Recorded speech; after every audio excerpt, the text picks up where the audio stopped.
Welcome to M365 Professional.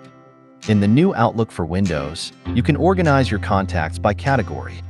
Here's how. On the navigation bar, select the People icon.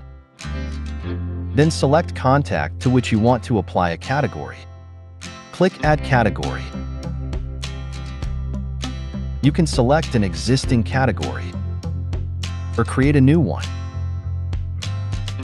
Type the name for the category and select a color.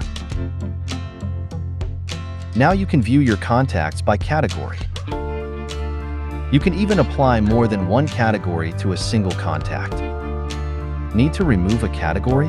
Select the X icon to remove it from the list. Thanks for watching. Don't forget to subscribe. M365 Professional. Check out more content here.